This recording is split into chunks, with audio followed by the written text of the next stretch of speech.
11 જેની રકમ છે કે ચતુષ્કોણ ABCD નું ક્ષેત્રફળ શોધો, જેમાં AC 22 સેન્ટીમીટર અને BM 3 સેન્ટીમીટર છે તથા DN 3 સેન્ટીમીટર છે. આ ઉપરાંત BM અને AC એકબીજાને લંબ છે અને DN અને AC એકબીજાને લંબ છે.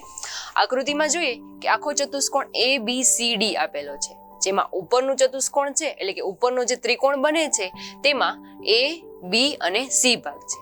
નીચેનો ત્રિકોણ બને છે તેમાં ADC ભાગ છે.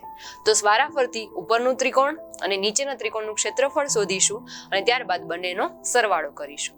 ક્ષેત્રફળ માટેનું સૂત્ર છે 1/2 ગુણ્યા પાયો ગુણ્યા પાયા પરનો વેધ. જો આપણે ઉપરના ત્રિકોણની વાત કરીએ ABC ત્રિકોણની, તો એમાં પાયો છે તે BM છે. નીચેનો ત્રિકોણ છે એની વાત કરીએ ADC, તો એમાં પાયો છે તે DN છે.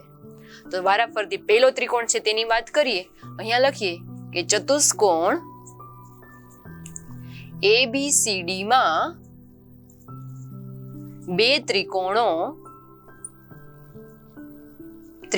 ABC અને ત્રિકોણ ADC છે. સૌપ્રથમ ABC ત્રિકોણની વાત કરીએ તો અહીં ત્રિકોણ ABC નું ક્ષેત્રફળ બરાબર 1/2 ગુણ્યા પાયો ગુણ્યા પાયા પરનો વેધ. તો ઉપરના ત્રિકોણમાં પાયો છે તે AC છે અને વેધ છે તે BM છે. તો અહીંયા લખીએ કે 1/2 ગુણ્યા પાયો એટલે AC અને વેધ એટલે BM. તો અહીંયા AC છે તે 22 સેન્ટીમીટર આપેલો છે અને વેધ છે તે 3 આપેલો છે. તો કિંમત મૂકીએ 1/2 ગુણ્યા 22 ગુણ્યા 3. છેદ ઉડાડીએ તો અહીંયા થશે 11 2 22 અને 11 ગુણ્યા 3 જે થશે 33 સેન્ટીમીટર સ્ક્વેર. આ છે ઉપરના ત્રિકોણની વાત. એવી રીતે નીચેના ત્રિકોણ માટે તો કે નીચેનું ત્રિકોણ છે ADC.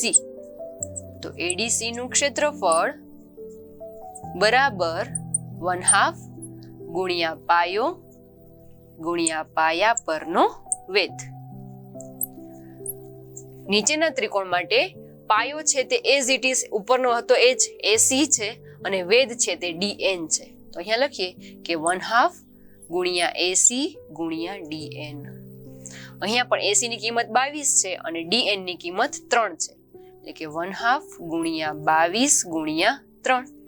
11 2 22, 11 3 33, એટલે કે 33 સેન્ટીમીટર સ્ક્વેર. આ થશે નીચેના ત્રિકોણનું ક્ષેત્રફળ. હવે લંબચોરસનું ક્ષેત્રફળ શોધવું છે તો બંને ત્રિકોણના ક્ષેત્રફળનો સરવાળો કરીએ. તો અહીંયા લખીએ કે તેથી લંબચોરસ ABCD નું ક્ષેત્રફળ બરાબર ત્રિકોણ ABC નું ક્ષેત્રફળ વત્તા ત્રિકોણ ADC નું ક્ષેત્રફળ, બંનેનો સરવાળો. ABC નું ક્ષેત્રફળ છે 33 સેન્ટીમીટર સ્ક્વેર વત્તા ADC નું પણ એ જ છે 33 સેન્ટીમીટર સ્ક્વેર. 33 વત્તા 33 જે થશે 66 સેન્ટીમીટર વર્ગ. એટલે કે લંબચોરસ ABCD નું ક્ષેત્રફળ 66 સેન્ટીમીટર સ્ક્વેર થાય.